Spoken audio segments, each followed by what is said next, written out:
right, guys, I'm back and I'm better than ever. Had 2 days to recover from a wild and crazy Saturday. Had a little bit too much fun making this video, and then the after party, of course. But I'm back, giving you some keeper information today, and also just to refresh you on some keeper stuff, and to drop the big news. I'm really excited about. So. Just a refresher for keepers. Okay, we kind of talked about it a little bit. I sent out that long picture. I'm gonna go over that a little bit. I know some of you had some questions as far as who you could keep, what rounds, and all that stuff. It's just like last year. You're allowed to keep one keeper from the second or third round. Okay, only one from those 2 rounds. After that, you can keep 2 in the later parts of the draft if you want to, but you can only keep 1 out of the second or third round. That is just kind of to keep the draft interesting. We don't want 2 second and third round picks gone. So that's kind of something we explained last year. So you can keep 1 from rounds 2 or 3. You can keep 1 from rounds 4 through 15, or you can keep both from rounds 4 through 15. It doesn't matter. You don't have to keep any, to be honest. We didn't make a rule last year where you had to keep anybody. So if you want to keep a guy, you can. If you don't, and just kind of draft your new team, you can do that as well. Now, the guys that are keepable, or the guys that you keep, are under contract from last year. So this year, if you keep a guy that you already kept last year, they have 2 years left. So they have this year and next year. All right, and then their contract runs out. They go back into the draft, and then whoever gets them can keep them for another 3 years if they like. Let's see what we got. Let's see. All players kept from last year on a 3-year contract. So if I dropped somebody, I had it written down in the picture. If I dropped Julio Jones, just saying, if I were to drop him, somebody were to pick him up this year, he still only has 2 years left on his contract. So for everybody on that list that I sent out to everybody of who kept who last year, all those players have only 2 years remaining. All right. You can trade keepers. I don't care. That's fine. Nothing. But the contract stays the same. All right. Everybody's under that 3-year deal. Keepers are due now that you know your draft pick. You've had a week, or you're gonna have a week from when I dropped the video Saturday, July 30th. That is this Saturday at 11 p.m. That is when keepers are due by. All right. Let's please make sure we've got that covered. I don't care if you've texted it to me in the group me or texted it to me in just on a regular text. I don't care. If it's not locked in, you ain't keeping them. They're not yours. And you know the penalties. Hell, we went over all that last year. All right. Insurance. All right. So let's go over insurance. You got $5 for each player that you want to cover with insurance. If you keep 1 player, you pay $5. You cover them with insurance. The money that's used for the insurance goes to the champion at the end. Justin Shannonhouse got all that money last year. And it ended up being quite a bit. I think it was maybe $80, something like that. I have to go back and look, make sure, but that was quite a bit.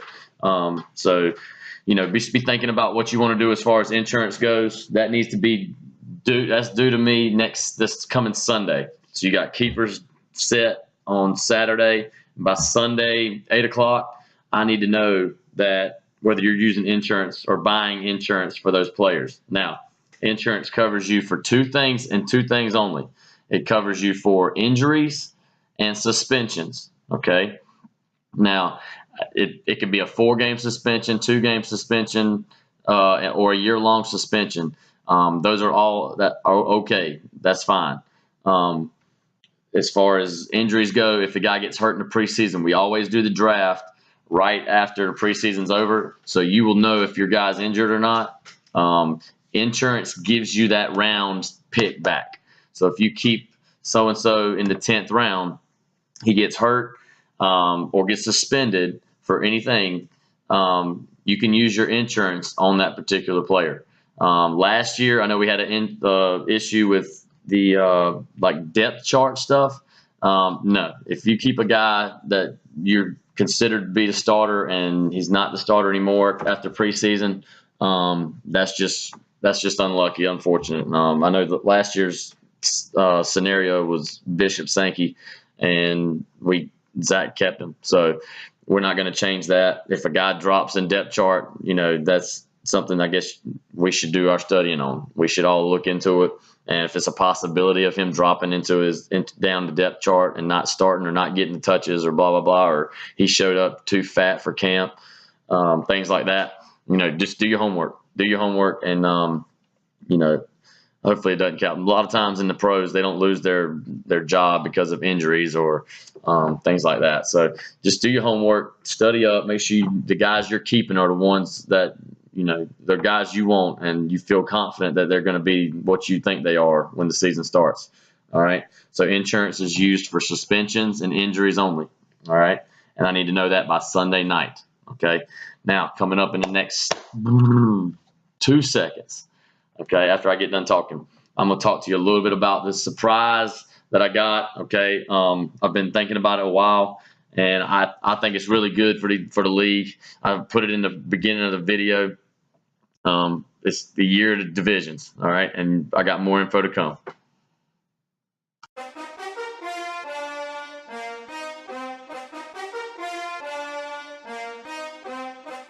All right, and now, hopefully the moment you all been waiting for. I'm excited as hell.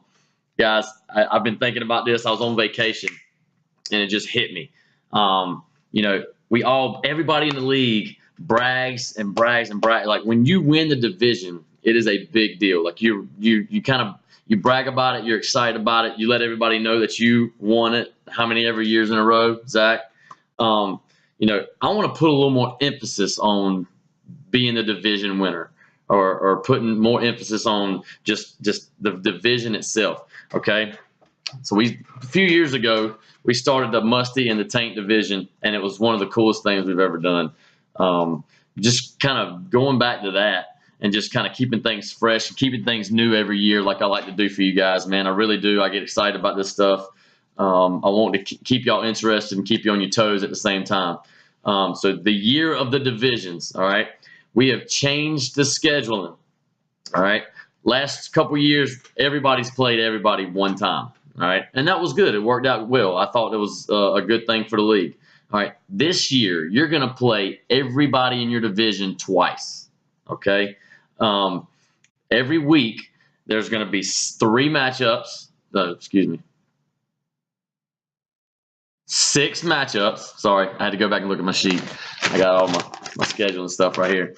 There's going to be 6 matchups of divisional play.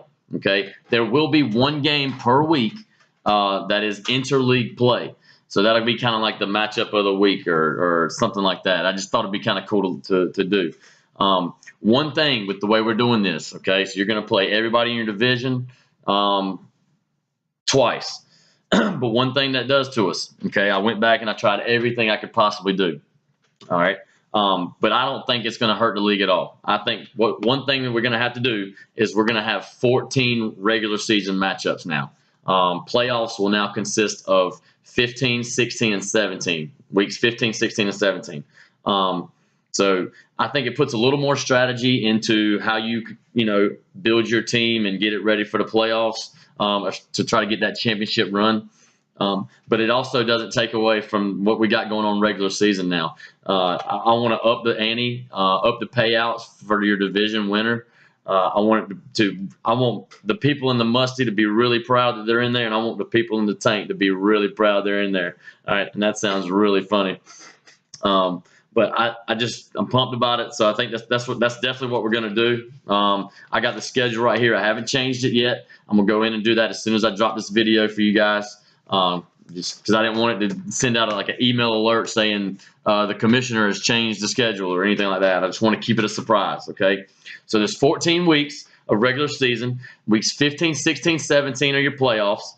There's 8 teams that are still going to get in. All right. I thought about going in and then making it where we kind of kept it week 16, and only had 4 guys get in, but that's not right. I want more people in the playoffs. I want, with you fighting during the regular season to have a chance, maybe even on that last week of the regular season to get into the playoffs. I want that to happen for those guys kind of bordering in the middle. So right here. They got, all right, so for tiebreakers going into the playoffs, all right, I went back and looked. I changed it. Now we've gone from head to head being the main thing because everybody played everybody. So if you won your individual matchup against somebody you were tied with, it worked out perfect. Well, now that you're playing everybody in your division twice, we're going to go to intra-division record as the tiebreaker to get in. So if you're on that borderline, 8, 9, 10, and you're tied, it's going to go to intra-division record. All right. So your record against your divisional opponents is going to be what determines who gets the tiebreaker. After the intra-division record tiebreaker, it goes to head-to-head. So did you beat that guy, or did you even play that guy? Maybe you didn't. Okay. So next down, it goes to total points for. So whoever scored the most points between those people that are tied. All right. After that, it's total points against, and I find it hard to believe if that you get to that point. That would be some crazy stuff. So that's kind of what we're doing. The year of the divisions. I got one more little surprise for you, and it's the last place team. All right, for you, I want you to be so about your division this year that it makes you sick to your stomach. Okay, the last place team from each division are going to switch divisions next year. All right, kind of like the relegation stuff in Barclays Premier League. So how much do you want to be in the Musty? That's going to make it something cool. I think that how many years have you been in the Musty from now on? How many years have you been able to stay in and not get relegated to the other division? And it also kind of is going to help kind of keep it fresh and maybe get some new faces. So I'm really excited, guys. I think this is the year of divisions. It's 2016. All right, keeping it fresh, keeping it new for you, and I'm super excited. The schedule will drop at some point today. I'm gonna send this video out. I got to work a Sharks game, kind of like the Tops, but I got to go do that. So when I'm done, hopefully when I get home tonight, I can get that plugged in for you. You can see who you play, what weeks you play them, and just kind of just build some excitement. All right, we're getting down to the nitty gritty, guys. We really are. We're rolling, and it's gonna be here before you know it. Labor Day weekend is something I'm looking forward to, especially with us moving it down to Wilmington. I think that's going to be awesome. I think it's going to be really good to see everybody and be back in the swing of things. And so, if you can't tell, I'm excited. I'm pumped. I'm really big on this right here for the year. So be excited with me, guys. Be excited with me, and start planning. Start planning. You got keeper stuff you got to think about. Be getting that ready. Again, they're due on Saturday, July 30th. And then on Sunday, I need to know about insurance stuff. Okay. So you got keeper and insurance, and then year divisions, baby. Be excited. Be excited.